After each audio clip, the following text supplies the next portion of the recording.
Anthony Whitehead had never been one to follow a predetermined path. Raised in the shadow of his father's success, he rejected expectations, carving out a life on his own terms. Hard work had been his answer to privilege, discipline his shield against entitlement. His hands had known both the weight of labor and the sting of a fight, lessons learned in places far removed from boardrooms and wealth. The factory was a far cry from the home he had grown up in, yet it suited him. The clamor of machinery, the hum of industry, these were the sounds of something built through effort, not inheritance.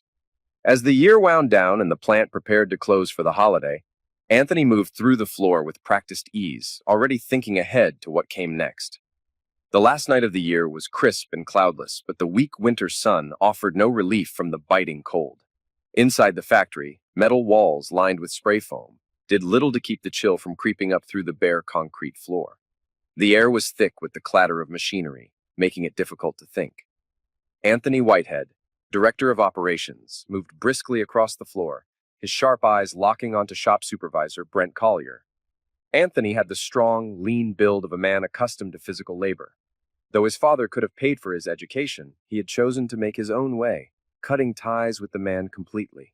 He stayed in shape by training at Arthur Porter's gym, the same place where Garland Louvier, a rising Cajun boxing star, once prepared for his fights. Garland had stepped into the ring overconfident against veteran heavyweight Xavier Smith. He never walked out, carried away on a stretcher beneath a white sheet. Porter trained every fighter like they might be the next fallen champion. The factory would shut down early for the holiday, with workers sent home but paid through the end of their shifts. Anthony made sure timesheets would be left at his door. Brent, always with a smirk that hinted at his true nature, acknowledged the instructions. That morning, Anthony was jolted awake by a call from his mother. Hungover, he shoved aside a few empty beer cans before answering. His father was dead. It wasn't shocking. After a bitter divorce, his father had married a much younger woman, only to suffer a debilitating stroke 2 years later. He clung to life for another 3 years before finally letting go. His wife, Cheyenne, barely reacted to the news, more annoyed by the disruption to her sleep than the loss of a man she barely acknowledged. Annoyed, Anthony dragged himself downstairs, flipping on the kitchen light. Cockroaches scattered. A foul odor clung to the air, its source unclear. He started cleaning, tossing out bags of takeout containers from the fridge and wiping down counters. Cheyenne, watching with amusement, poured herself a glass of wine, her chosen cure for a hangover, despite it being barely morning. By the time he brewed coffee, the kitchen trash was overflowing, and he had to haul a large garbage bag to the curb. The house, in the daylight, revealed the extent of its neglect. Rings from beer cans scarred the mahogany furniture, dust coated every surface, and the stairs were long overdue for sweeping. Cheyenne offered to order lunch, but had no intention of driving to pick it up.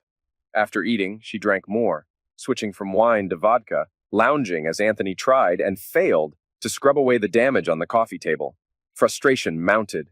He abandoned the mess and headed upstairs, noticing the grime clinging to each step.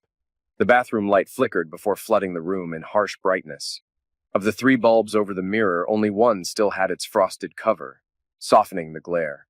The others were bare, their sharp light stabbing into his exhausted eyes.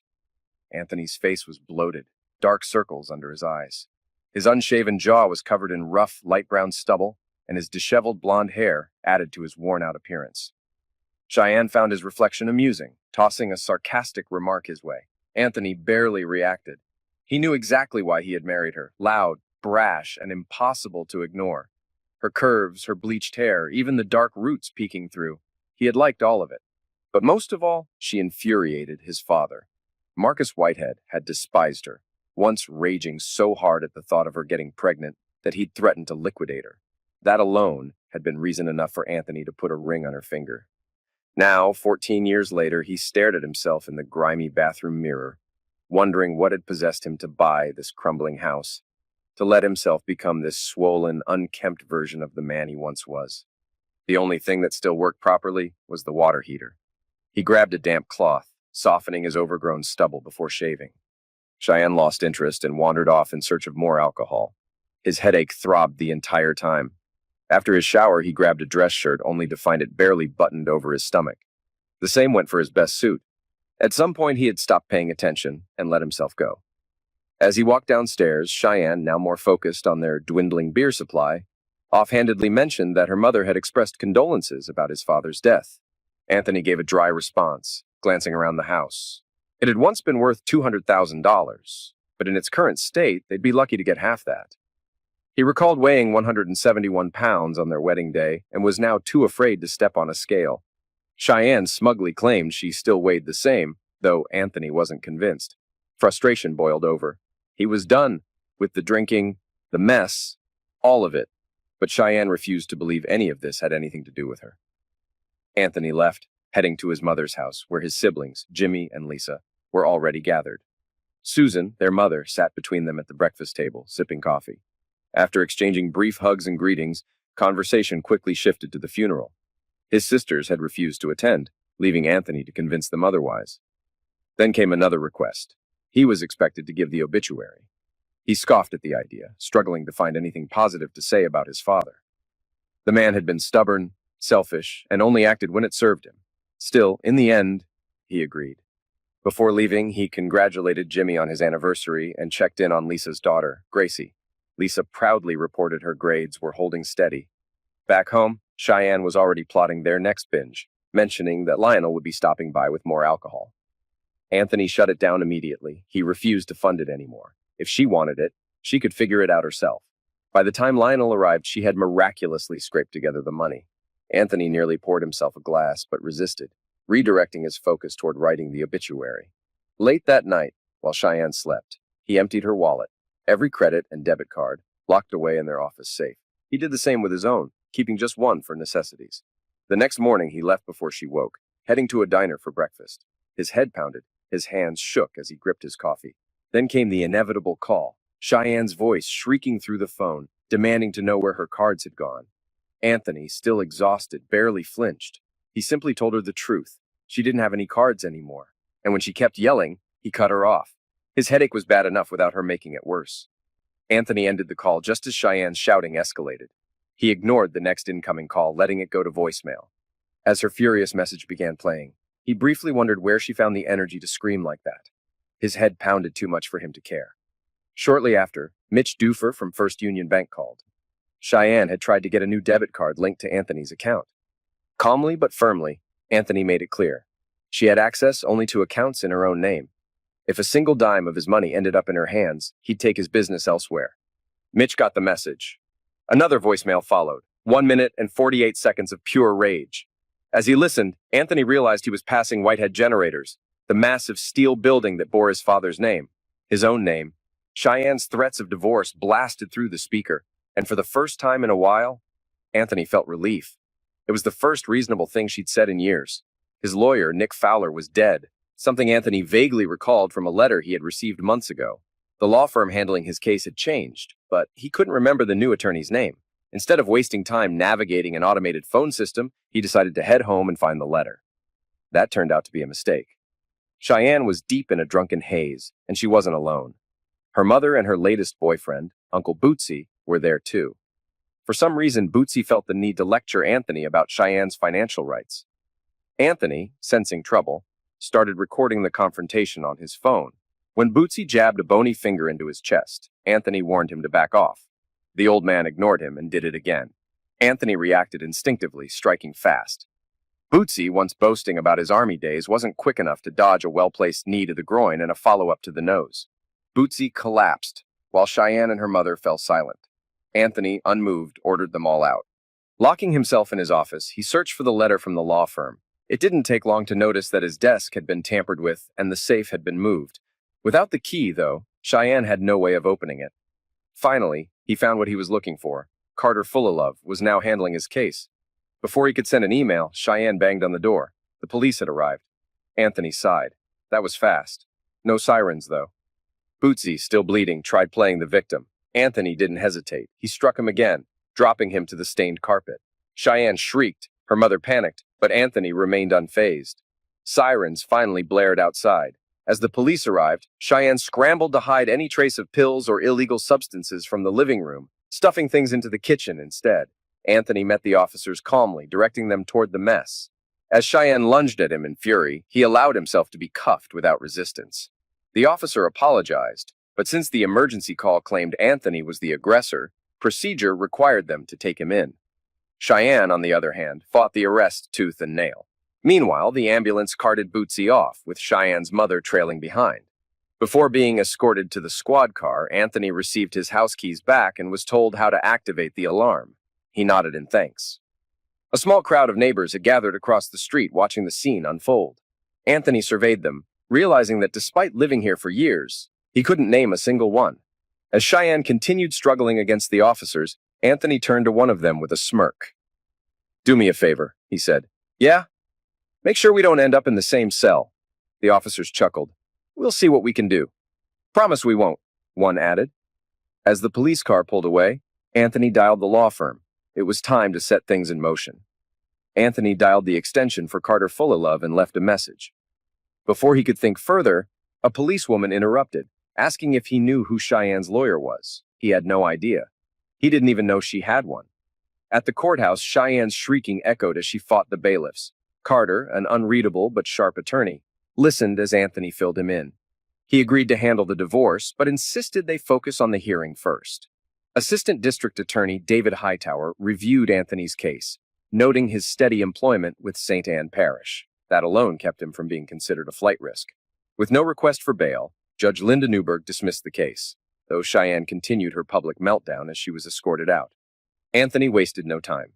After a shower, a shave, and a change of clothes, he called Carter to move forward. His father had died 2 days prior, and while their relationship had been far from warm, Anthony needed to ensure Cheyenne wouldn't touch a cent of any inheritance. Filing for divorce before the will reading was the best move. Thanks to her courtroom behavior, serving her would be easy. At Marcus Whitehead's visitation, Anthony barely squeezed into his old suit and had to buy a new one. His sisters, Cindy and Barbara, attended only to support their mother. His eulogy highlighted his father's business empire and ended with a wry anecdote about how difficult it was to love a troublesome son. Lisa teased him for making it sound heartfelt, and he laughed, embracing her. Meanwhile, Cheyenne managed to turn her jail stint into a court-approved rehab stay, covered by Anthony's insurance. Since it was a civil matter, Carter couldn't force information out of the facility, though they both knew exactly how she got there. "She's either smart or lucky," Carter mused. Anthony knew better. She was just manipulative. The next day, the will reading took the family by surprise. Despite abandoning them for his second wife, Marcus had not forgotten his first family financially. In the lawyer's conference room, Susan Whitehead wasted no time, calling for an immediate board meeting for Whitehead Generators. She was swiftly appointed CEO. Anthony, however, voted against his own appointment as COO, reminding them that he was already employed. His siblings didn't let up. Jimmy pointed out the salary difference, and Lisa pressed him on the importance of protecting the family's wealth, including his niece Gracie's future. Begrudgingly, Anthony relented. He would resign from his job on Monday. "That's blackmail," he muttered, "using Gracie against me." Monday morning started with a call from Anthony's insurance company, informing him that Cheyenne had checked herself out of treatment without permission. He immediately called Carter, who contacted Cass Jackson to serve her divorce papers. Cass wasted no time. Within minutes, he was at Donna Frick's trailer, catching Cheyenne off guard. She handed him cash, thinking he was there for something else, but Cass simply smiled, handed her the summons, and left. Anthony didn't need confirmation that she'd been served. Her angry calls and text messages came in rapid succession. When she called his work phone, screaming, he kept his voice steady, reminding her that he was busy. In truth, confrontation drained him. Later, at lunch with his colleague Anne, he listened as she spoke about the struggles of single motherhood, balancing 3 kids in a cramped apartment, making hard choices between necessities. She joked about putting pins in a voodoo doll of her ex. Anthony admitted he had wanted children, but with Cheyenne, a child would have always had to compete for attention. Over the next week, Cheyenne alternated between begging Anthony to come home and demanding money to pay off a debt. He offered to settle it if she agreed to the divorce terms. She refused. "Do you know why divorce is so expensive?" Anthony muttered to Anne after another tense call. "Why?" "Because it's worth it." As his last day at work approached, co-workers stopped by to say goodbye, some jokingly measuring his office like they were ready to move in. Before leaving, he handed Anne an envelope, 4 tickets to a ranch retreat in Oak Leaf, Texas for her and her kids. She was speechless. At Whitehead Generators, his first day as COO was a blur of introductions and observations. His head pounded, and his ears rang from the factory noise. On the way home, he passed a low cinder block building. Arthur Porter's gym. The sign announced it was now open. Arthur, nearly deaf and perpetually yelling, took one look at Anthony and signed him up for a year-long membership. No discussion. Meanwhile, Carter called with another update. Cheyenne was requesting marriage counseling. Anthony laughed, but agreed. On one condition, she had to pay for it. When she called, furious, Anthony cut her off. "If you want it, you pay for it. You don't want to work on our marriage?" she asked, suddenly soft. Honestly? No. Somehow, she managed to pay for her first session with Dr. Sylvia Hooperstein. In the waiting room, Anthony quietly filled out his paperwork. Under employer, he wrote none. Under insurance, he also wrote none. In the additional source of income field, he simply put obscenity. The receptionist, Marnie Vogel, smirked when she read it. When Cheyenne handed in her own form, Marnie's expression darkened. "Dr. Hooperstein will see you now," she said, gesturing toward the door. Anthony gestured for Cheyenne to go first. "Ladies first." It was the first thing he'd said to her since they walked in. Within 10 minutes of their first counseling session, Anthony knew it was pointless. Dr. Sylvia Hooperstein's advice felt generic, and Cheyenne monopolized the session, talking non-stop for 35 minutes. When Anthony was finally asked how he felt about her words, he simply said it was nice, because, for once, she wasn't screaming. By the third session, Sylvia suggested individual counseling in addition to couples therapy. Anthony refused. Sylvia, in turn, accused him of having anger toward women. He calmly listed his mother, sister, and niece, 3 women he deeply respected and loved. Cheyenne mocked each one. Anthony stood up and walked out. If Cheyenne wanted these sessions, she could pay for them. Carter found the whole thing amusing. "Did I hear you call Dr. Hooperstein a charlatan?" He laughed over the phone. Anthony smirked. So much for medical confidentiality. Somehow Cheyenne's lawyer managed to drag Anthony back into court, demanding he continue therapy and pay for it. Judge Theriot agreed to 8 more sessions, but with a different therapist, Dr. Jackie Trahan. Dr. Trahan was sharp, fair, and wasted no time. She gave each of them equal time to speak and even reprimanded Cheyenne for interrupting. When asked what she wanted from therapy, Cheyenne bluntly declared, "I want my marriage back." Behind her, Anthony silently shook his head. As they left, he admitted he liked Dr. Trahan's approach. Cheyenne, however, accused her of seducing him during the session. "Well, next time I'll pay attention," Anthony joked. There was no next time. A court official's surprise visit to Cheyenne's home uncovered pills in plain sight. Meanwhile, her former lover, John Bootsy Bordelin, made things worse for himself. After threatening Anthony in front of a judge and prosecutor, what could have been probation turned into a 40-month prison sentence. He never made it there.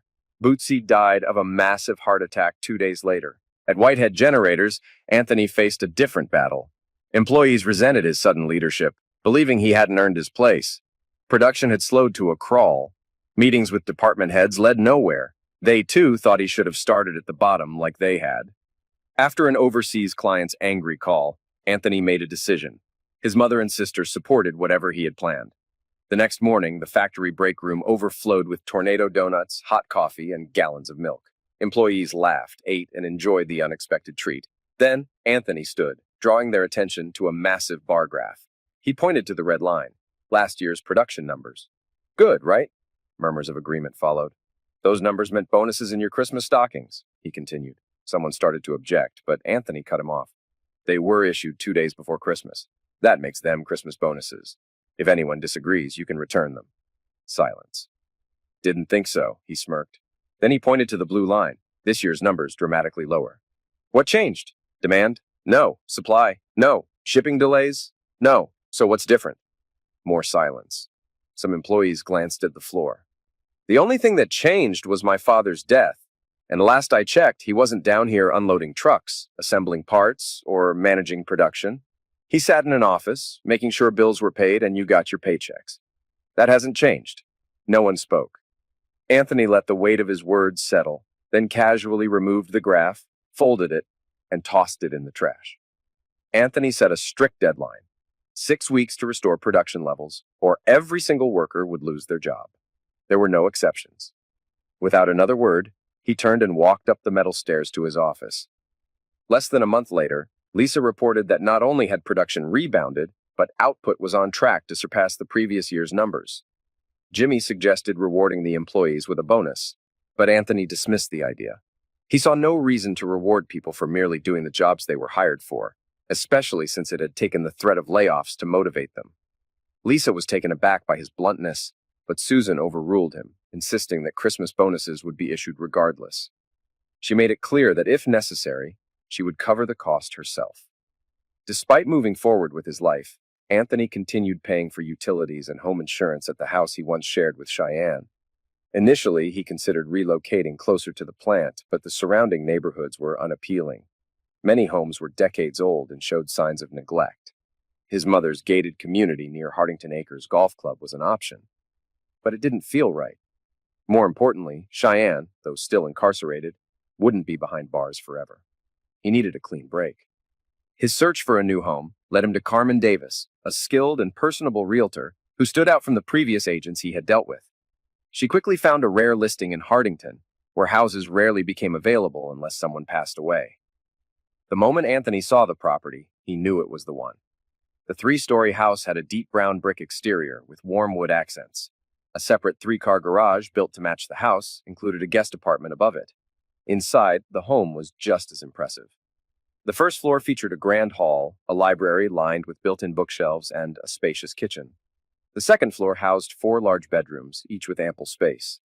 The third floor, however, held 2 private suites, each designed like a personal retreat, complete with a fireplace, a jacuzzi, and a massive walk-in closet.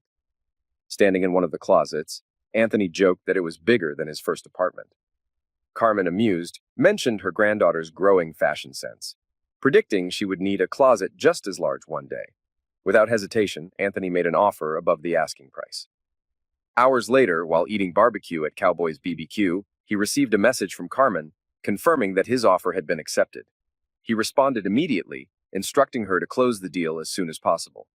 Meanwhile, legal proceedings continued. Carter successfully argued that Anthony should be released from the mandatory counseling order since Cheyenne was unable to attend. The judge agreed, voiding the requirement. With that issue settled, Carter turned the discussion to the divorce petition. However, Cheyenne's attorney immediately objected, stating that his client did not consent to the divorce. Judge Theriot contacted the St. Anne Parish Clerk of Court and confirmed that Cheyenne's trial was scheduled in 4 months. With that information, the judge refused to proceed with the divorce petition, leaving Anthony to deal with yet another delay. Carter seemed ready to argue, but Anthony waved it off. The only real reason for a divorce, he mused, was to get married again, and he had no plans to make that mistake anytime soon. Carter, amused, shared a personal anecdote. He too had been convinced he would never remarry until an unexpected encounter changed everything. He now coached his stepdaughter's soccer team. Anthony joked about soccer being a lesser sport, and Carter challenged him to keep up with a group of 7-year-olds who thought they were the next David Beckham. Cheyenne's trial concluded with a hefty fine and 3 years of probation. She was warned that any violation would send her straight to prison. With no access to Anthony's number, she resorted to calling Whitehead generators. Courtney Louvier, his father's former assistant, relayed the message that Cheyenne was on line 3. When Anthony answered, Cheyenne wasted no time launching into complaints. She had first tried calling his old office, where Anne DeFranco had bluntly informed her that Anthony no longer worked there. Now, she demanded to know why their divorce hadn't progressed. Anthony reminded her that he had taken over his father's business before her latest arrest, and that counseling had been canceled due to her absence. Since she was free now, he suggested they move forward with the divorce. Cheyenne's tone shifted. Her voice trembled as she asked why. When he remained silent, she broke down, insisting that she still loved him. Anthony listened, knowing this time her tears were real, not manipulation, just raw emotion. But it didn't change the truth. He gently pointed out that while she might be capable of love, she had never truly loved him. Their marriage had been built on complaints, fights, and constant struggles. He urged her to sign the papers. Desperation crept into her voice as she pleaded for another chance, but Anthony stood firm. He admitted that for months he had finally been able to breathe without the weight of their relationship suffocating him. He had no desire to go back. Fury replaced sorrow as Cheyenne vowed to fight the divorce for as long as it took. Carter, unfazed, informed Cheyenne's lawyer that any additional legal expenses would be her responsibility. The message must have sunk in quickly because soon after, Cheyenne called Anthony, seething with resentment. She accused him of using his father's money against her, demanding to know if she was expected to obey him just because he had financial leverage now. Anthony simply replied, "Yes." Cheyenne spat insults into the phone, wishing him the worst. He calmly responded that he had already been through hell and was finally on his way out. Without another word, he ended the call. When the final divorce decree arrived, Anthony didn't need to check his voicemail to know Cheyenne had received hers. Courtney informed him she had already called, sobbing on the line. That evening, after a long day at work, Anthony returned home to find a thick envelope from St. Anne County Court sitting on his kitchen table. He stared at it for a while before finally opening it. The words were cold and impersonal, yet final. His 14-year marriage was over. There were no celebrations, no relief, just silence and a faint rustling of papers in his hands. A single tear slipped down his face.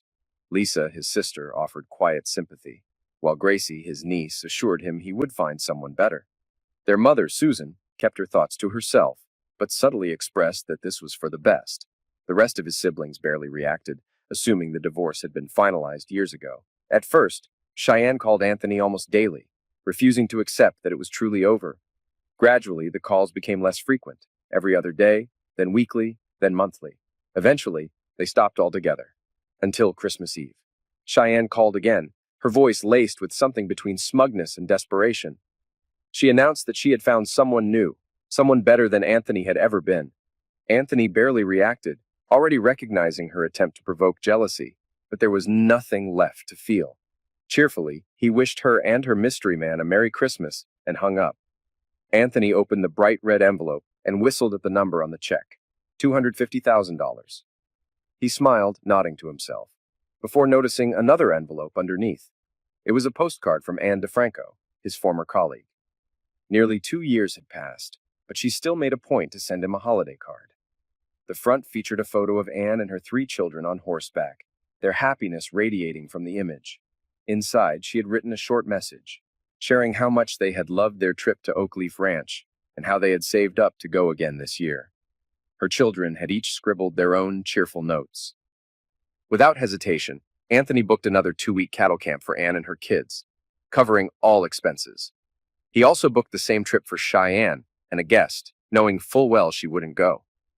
If she did, she'd likely take her mother, not whatever new man she claimed to be with. Courtney Louvier, his father's former assistant, looked concerned when she asked about his Christmas bonus. She insisted it was too much, pointing out that she hadn't done anything all day. Anthony brushed off her worries, offering a simple holiday greeting before leaving the office. As he walked across the quiet factory floor, his footsteps echoed on the concrete. In the corner, a decorated Christmas tree stood with 3 gifts beneath it. 2 had clearly been handled often, slightly dented. The third, pristine and untouched, bore his name. He refused to pick it up. The day after Christmas, Anthony indulged in a long-overdue luxury, a new Bentley. The sleek white car felt as smooth as his Ferrari, but far more refined. Even the speed bumps in the Whitehead Generator's parking lot barely registered. New Year's Eve was spent at the Hardington Acres Club, surrounded by family and acquaintances.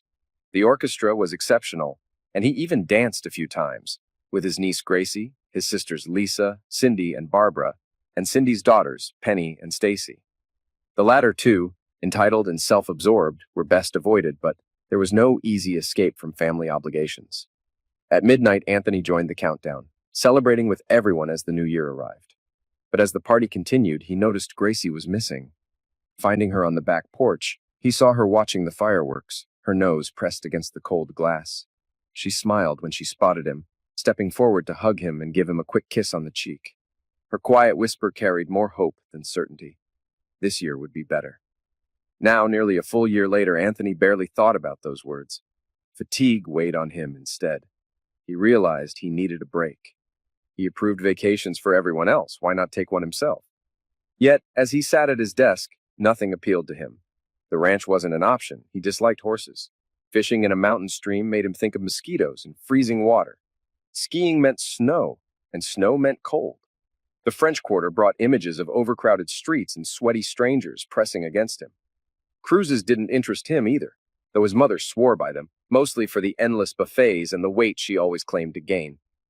Amusement parks were hot, sticky, and filled with screaming children. His last experience at one had been a disaster. 6 miserable days at Disneyland, trying to console a grieving, nearly catatonic Gracie while Lisa sobbed through every ride. But even then, at the end of it all, Gracie had hugged him and whispered a quiet thank you. That single moment had made the entire ordeal worth it. Sitting in his quiet office, Anthony privately thanked his father. The man had left him with more than just a business. He had given him the strength to get through everything. At 3:46, Brent knocked, letting him know the last time sheets were ready. Anthony went through each one, adjusting hours to ensure full pay, then signed them all before shutting down for the day. Walking through the dimly lit workshop, he glanced once more at the Christmas tree. The gifts beneath it had dwindled to two, one for an employee on vacation and the other still addressed to him. He ignored it, again refusing to pick up the neatly wrapped package. After setting the alarm, he stepped out into the cold December wind. At Arthur Porter's gym, his routine remained the same, pounding the heavy bag, then working on the speed bag. Jake Porter, Arthur's son, made a passing remark about picking up the pace. Anthony ignored him, steadily increasing his rhythm. He would never match the quick, sharp sound of a professional, but he found his own pace, steady and strong. Later that night, as he pulled into the club's parking lot for the New Year's celebration, he smiled as Gracie's green Mustang parked right behind him. They had arrived at the same time, moving in sync without planning. Bracing himself for the cold, Anthony stepped out, greeting the cheerful parking attendant who handed him his receipt. Another year was ending. Whatever came next, he was ready. Anthony stepped out of his car just as his niece, Gracie, exited the passenger side of the vehicle parked behind him. He smiled warmly, but his brow lifted slightly when an unfamiliar brunette emerged from the driver's seat. Introduced as Nancy Haybird, Gracie's friend, Anthony instinctively asked what she meant by girlfriend. Without hesitation, Nancy clarified. They were together. Inside the club, Anthony watched as Nancy instinctively cared for Gracie, unbuttoning her coat, stowing their belongings, and taking her hand. A quiet sense of relief settled over him. Gracie had someone looking out for her. A young woman at the coat check greeted Anthony with a bright smile, her big brown eyes gleaming despite one slightly crooked tooth. She wished him a happy new year, and he returned the sentiment before stepping into the ballroom. Spotting his mother deep in conversation with Joanna and Barney Siegel, he joined them, relieved that their daughter Barbara was nowhere in sight.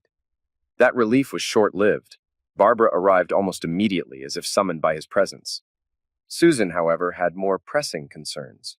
She discreetly warned him that Cheyenne was approaching, adding that she had never understood what Anthony had seen in the woman. Anthony merely joked that he had recognized too much of himself in her, to which his mother sighed and walked away. Cheyenne, clearly drunk, greeted him with a familiar grin, making sure to lean forward enough that her cleavage and signature rose tattoo were impossible to miss. She slurred a question about his supposed new partner, fumbling over the name before landing on Roland. Her balance wavered in her impossibly high heels, and despite her boasts of happiness with a younger boyfriend, Anthony could feel the misery radiating from her. He felt no jealousy, just pity. Roland Verdot arrived moments later, looking just as unsteady as Cheyenne. When Anthony extended a handshake and mentioned how happy Cheyenne had said they were, Roland clumsily pulled her close, nearly toppling them both. Anthony steadied the younger man, preventing a scene. Cheyenne, ever the provocateur, slurred out an insult about how Roland was supposedly twice the man Anthony had ever been. Amused rather than offended, Anthony agreed. If Roland could make her happy, he was welcome to try. The night carried on, the ballroom alive with music from a talented quintet. Anthony danced with his nieces, sisters, and even his mother, though Gracie seemed happiest swaying on the dance floor with Nancy. Watching them, Anthony silently thanked whoever had brought Nancy into Gracie's life. The evening took a turn when Jimmy Whitehead, their younger brother, approached Lisa, demanding a conversation with Gracie to make amends. His insistence led to an argument, escalating until Lisa struck him, sending him to the floor. Before Anthony could intervene, their mother firmly ordered Jimmy to leave. Shaking his head, Anthony sat back at his table. Gracie, clearly upset, was gently led away by Nancy, who comforted her with quiet reassurances. It was a scene that nearly broke Anthony's heart, but once again, Nancy proved she was exactly what Gracie needed. After 2 glasses of water, Nancy managed to coax Gracie back onto the dance floor, and Anthony shared a small smile with Lisa as they watched. Before the night ended, Anthony took his mother's hand and led her to the dance floor for one last waltz. He hadn't planned to stay so late, but as the ballroom emptied, he realized he hadn't seen Roland or Cheyenne again. He assumed they had either passed out somewhere or been discreetly asked to leave. What puzzled him most was why Cheyenne still held a membership at the club. She had loathed it when they were married. More importantly, How was she affording it? At the coat check, the young woman's earlier bright smile had dimmed. When Anthony asked what was wrong, the story spilled out. Her boyfriend had taken her car while she was at work and wasn't responding to her calls. She was due to finish her shift soon, but she had no way home. Anthony handed her his phone, suspecting the boyfriend was ignoring her calls but might answer an unknown number. He was right. On the third ring, Trey Edmonton picked up. In his best authoritative voice, Anthony informed him that his team would ensure she got home safely. The young woman, Vanessa, or Nessie, as she introduced herself, looked at Anthony in shock when he ended the call. Moments later, Trey was frantically trying to call back. Anthony ignored it, letting Vanessa know her boyfriend was likely drunk and not worth waiting for. Since her own phone started ringing next, she had no choice but to accept reality. When Anthony offered her a ride home, she hesitated for only a moment before agreeing. The drive took 24 minutes. Along the way, he learned that Vanessa lived with her mother, stepfather, and two stepsisters in a cramped two-room apartment. In her cheap jacket and club-issued uniform, Anthony decided that Nessie didn't suit her. She was Vanessa. Before she got out of the car, she insisted on exchanging numbers. To Anthony's amusement, she took his phone, entered her contact information, and called herself to ensure she had his. When she leaned in to kiss him goodbye, she gently nipped his bottom lip before pulling away. On his way home, Anthony passed a police cruiser with a detained young man sitting in the back seat. He had no doubt it was Vanessa's now ex-boyfriend. Only after parking in his garage did Anthony finally exhale. His adrenaline was still high as he brushed his teeth, playing over the night's events in his head. Just after midnight, his phone rang. Seeing Vanessa's name on the screen, he briefly considered setting her ringtone to Brown-Eyed Girl by Van Morrison. She greeted him cheerfully, then wasted no time inviting him to dinner with her family. It would be a traditional New Year's meal: ham, black-eyed peas, and cabbage cooked with a pound of bacon. Anthony hesitated, pointing out their age difference. He was turning 42 in February. Vanessa dismissed the concern without hesitation. So what? 42-year-olds don't eat? Anthony laughed, realizing he had no argument. Lunch was at 1. Anthony had no plans for lunch, but cabbage cooked with a pound of bacon sounded tempting. He figured he'd stop by, enjoy the meal, thank Vanessa and her mother for their hospitality, and be on his way. Burns & Burns grocery store was still open, so he picked up a bottle of wine that paired well with ham. While browsing, he spotted a 6-pack of St. Elizabeth Lager and grabbed it too. Heading in the wrong direction, he nearly ran into the bakery counter just as fresh loaves of French bread were being placed on display. The timing was perfect. As he walked past the floral section, he paused. Grocery stores sold flowers? A young employee assured him it was the best deal around, far cheaper than any florist. Without much thought, Anthony picked up 2 vases of fresh flowers, one a colorful mix, the other white roses. At the checkout, the tired cashier smiled, scanning the vases carefully. She jokingly asked if he was trying to make someone jealous. Anthony played along, suggesting it might even lead to a shootout. She laughed, and as he left, he muttered that he wished she'd been around when he was getting divorced. Back in his car, he removed the price tags and carefully placed the vases on the floor of the passenger seat before driving to Vanessa's apartment complex. Vanessa greeted him at the door with her usual enthusiasm, her eyes lighting up when he handed her the white roses. Her mother, Natalie, was strikingly similar to her daughter. Same blonde hair, same warm brown eyes. She welcomed him with a firm handshake before playfully scolding him for bringing wine, beer, and bread. Vanessa proudly showed off the roses, and Natalie, despite her initial protest, admired them, gently running her fingers over the soft petals. Anthony had one more surprise. He returned to his car and brought in the second bouquet. Natalie protested again, but Anthony simply pointed out that if they were feeding him, it was the least he could do. Introductions followed. Vanessa's younger sisters, Clarissa and Bunny, were lively and full of energy. At Natalie's request, Bunny ran down the hall to call their father to dinner. The noise was loud enough that Anthony was sure the downstairs neighbors weren't thrilled.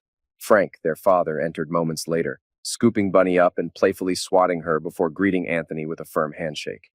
The man was large, exuding the kind of strength that came from years of physical labor. Lunch was loud, full of laughter and energy. The wine was passed around, even to the younger girls who took one sip before grimacing and rinsing their mouths with sweet tea. When Natalie noticed the lager Anthony had brought, she insisted they all have a beer as well. Frank, clearly pleased, declared that Vanessa should bring Anthony around more often. Dessert was banana pudding, and Anthony didn't even have to be asked if he liked it. Who didn't? Over coffee, conversation drifted to Vanessa's childhood. They shared stories, showed him baby pictures, and even discussed Frank's ex-wife, who had abandoned the family years ago. As the afternoon went on, Frank mentioned his job as a mailman, and Bunny proudly repeated it, adding a Mr. Tony before his name. Natalie caught the nickname and questioned it. Apparently, Vanessa had decided he was now Tony. Anthony didn't mind, especially when Vanessa squeezed his hand and rested her head on his shoulder. The conversation shifted again, and Frank casually announced that their family was about to grow. Natalie was expecting. Vanessa's shocked reaction made it clear this was news to her. At some point, the gathering moved from the dining table to the small living room, where Anthony found himself wedged into the couch with Vanessa tucked beside him. When he admitted he was the COO of Whitehead Generators, Frank only nodded, recognizing the name but mentioning that it wasn't on his mail route. For reasons he couldn't explain, Anthony felt the need to downplay his position. He shared how, before his father's death, he had worked in civil engineering for St. Anne Parish. Frank seemed to recognize him from those days, but his main observation was that Anthony had lost a significant amount of weight. When it was finally time to leave, Vanessa clung to him. As he grabbed his coat, she put hers on as well. Curious, Anthony asked where they were going. She simply smiled and grabbed his hand. He hadn't been to the movies in ages, so they decided on that. Standing outside the Joy 4 Theater in LG, Louisiana, they huddled together against the sharp wind rolling off the Atchafalaya River. The line was long, nearly 40 people ahead of them. As Anthony scanned the crowd, his gaze landed on a familiar blonde just a few people ahead. Dark roots peeked through, but it was unmistakably Cheyenne. She wasn't with Roland, though. The young man clinging to her was someone new. Oblivious to the people around them, they were fully engrossed in each other, kissing and shamelessly groping.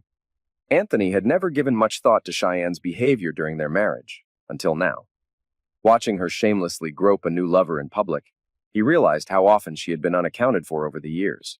The unexplained absences, the defensive responses, the constant, "You don't own me" retorts whenever he questioned her whereabouts. It all seemed glaringly obvious in hindsight. A sharp gust of wind cut through the parking lot, making Vanessa shiver. Anthony pulled her closer, pressing a kiss to her nose.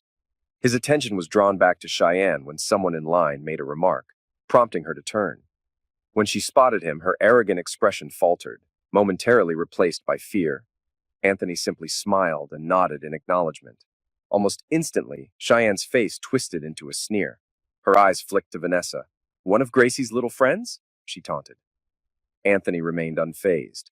Introducing Vanessa as his girlfriend, he politely acknowledged Cheyenne's companion, Tim, before casually inquiring about Roland. "Too drunk," Cheyenne muttered, turning away.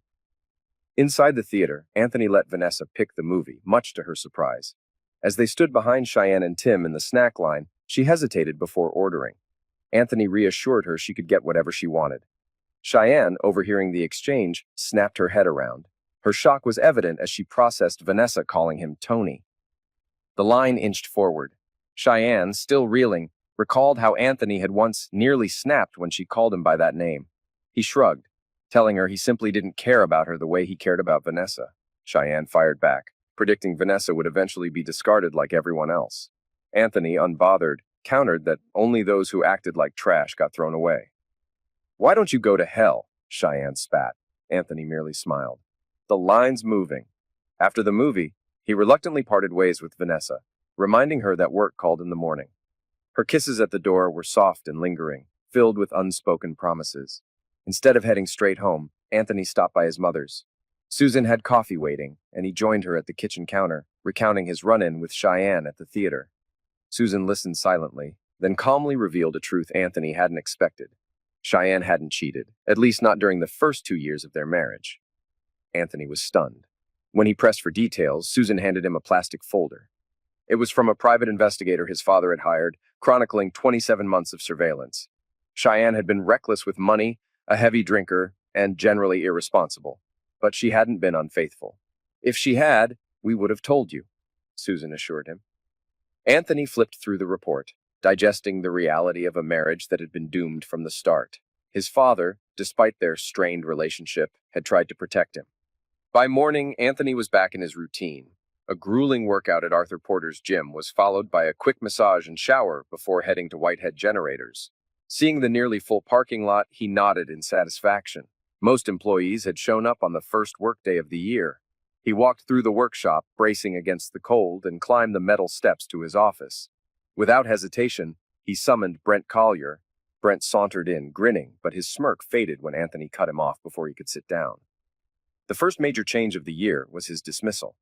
Shocked, Brent sputtered in protest, claiming Anthony's father had promised him job security. Anthony calmly asked for written proof. Brent had none. As security escorted Brent out, he made one last attempt to rattle Anthony, boasting that the workers were loyal to him, not Whitehead generators. Anthony didn't even flinch. They're loyal to their paychecks and their families, he said. Now, leave my office. Later that morning, his phone buzzed. Seeing Tony on the screen, he smiled. Vanessa's voice was playful. Are you bored? He thought about her question, his mind drifting back to the way she had teased him at the theater. Her kisses had tasted like buttered popcorn and chocolate. Her fingers had traced dangerously close to his belt, and her warm breath against his neck had left him trembling. His grin widened. I miss you. Still holding his phone, he turned to his assistant, Courtney. When she asked how his new year had been, he gave an unusually enthusiastic response. Incredible. Just incredible. Courtney was caught off guard by his uncharacteristic mood. Anthony barely noticed. His thoughts were elsewhere, specifically on Vanessa. His eyes flicked toward her name on his phone screen as an idea took shape. Without another word, he grabbed his coat and headed out. He had something to do. Anthony learned Vanessa was working that afternoon and struggling to arrange a ride since her car had been impounded after her ex-boyfriend's DUI arrest. Without hesitation, he offered to drive her. Her enthusiastic response came in the form of a string of kiss emojis. Arriving at her apartment, he was immediately pulled into a series of warm embraces. Bunny, Clarissa, Natalie, and finally Vanessa each greeted him with a hug before he could even step inside. By the time they left, he had to go through the same round of farewells. They stopped at Dusty's Country Kitchen for lunch before heading to Hartington Acres Country Club. As they sat together, Vanessa leaned in to kiss him, and Anthony nervously reached into his coat pocket. He had seen a photo she sent earlier, a simple snapshot, but his attention had been drawn to her bare neck. With a bit of hesitation, he presented her with a thin box. Inside was a gold necklace with 3 diamonds in the center. Vanessa's eyes widened in disbelief as she asked if it was real. Amused, Anthony reassured her. He wouldn't risk turning her neck green. She studied him carefully before asking what it meant. Stumbling over his words, Anthony admitted that it meant he liked her, was glad they had met, and that maybe he was her boyfriend.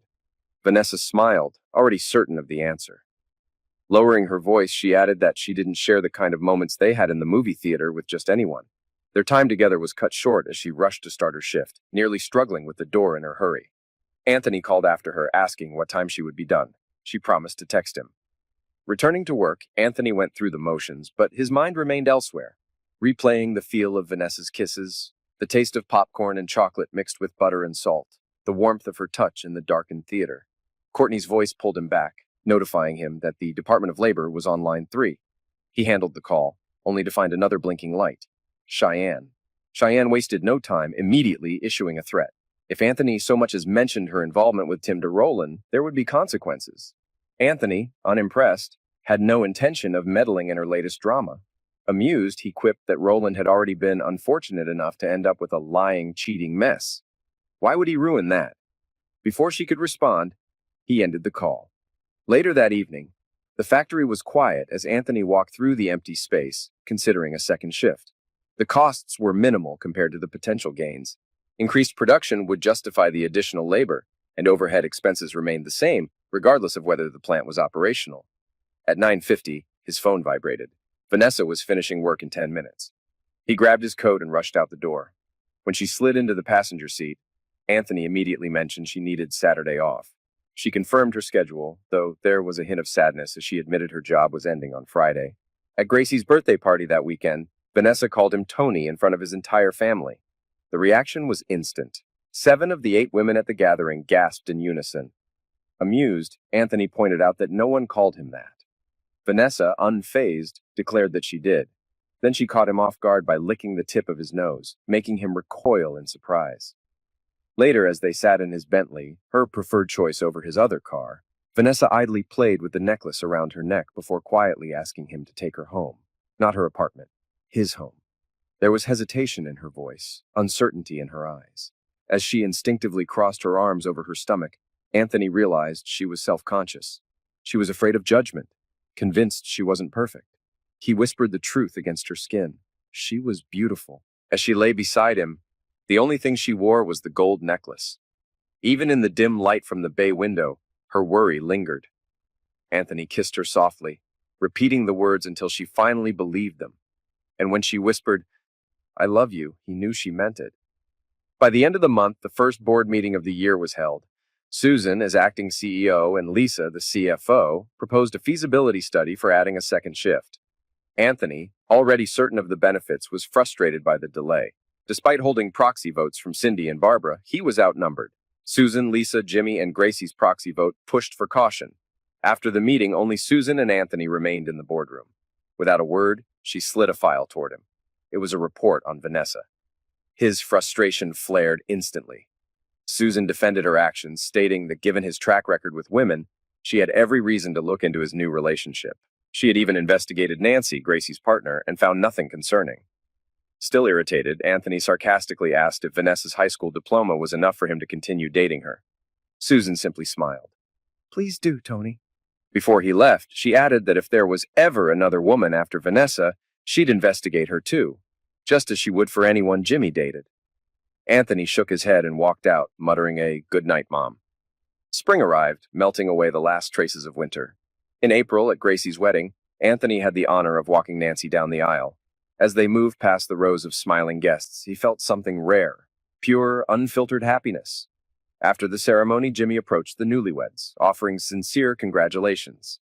As he turned to leave, Anthony saw the pain in his younger brother's eyes. The weight of past mistakes lingered, but for once, Jimmy tried to make things right. Vanessa, standing beside Anthony, gently squeezed his hand. Without hesitation, Anthony stepped forward, pulling Jimmy into a firm embrace. "I love you," Anthony said. Jimmy tried to respond, but was too choked with emotion. As he hurried away, the waiter muttered for someone to call his mentor. On May 27th, Natalie Arnaud gave birth to Claire Marie Arnaud, adding another member to Vanessa's ever-growing family. And Anthony, for the first time in a long time, didn't feel like an outsider looking in. On June 1st, Anthony handed Jimmy his final instructions, called him a fool, and walked out of Whitehead Generators. He climbed into the rented motorhome and headed straight for the Spanish Armada apartments. Before he could even park, Vanessa was already running down the stairs, suitcase in hand. He laughed, knowing there was no way that tiny bag held all of her things, let alone Bunny and Clarissa's.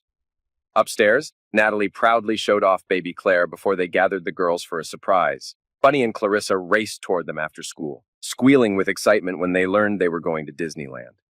A week later, sunburned but happy, they were on the road home. As Bunny leaned against Anthony, she looked up and declared, "You need to marry Nessie." Anthony played along, asking why. "Because she loves you," Bunny said simply. "That's a pretty good reason," he admitted. Back at the apartment, Anthony received sleepy hugs before saying goodbye. The drive to return the rental was exhausting, and stepping into his own house that night, he realized how empty it felt. Calling his mother, he announced he was home. Susan, ever sarcastic, pretended she hadn't noticed he was gone. Their usual banter followed, but Anthony couldn't shake the feeling that something was missing. That night, he stretched out in his own bed, missing Vanessa's scent, the warmth of her skin, and the simple comfort of having her beside him. The next morning, Bunny opened the apartment door, greeting him with her usual hug. When Vanessa appeared, still half asleep, sunburned and beautiful, Anthony didn't wait.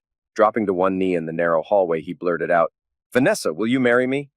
As music filled the air, Anthony watched Vanessa and Frank walk down the white silk aisle. His breath caught when he saw her in the wedding dress, his mother's gown from nearly 50 years ago. When Susan had suggested it, Anthony had asked if that meant she finally approved. "Of course," she had said. "And you?" she asked in return. He had smirked.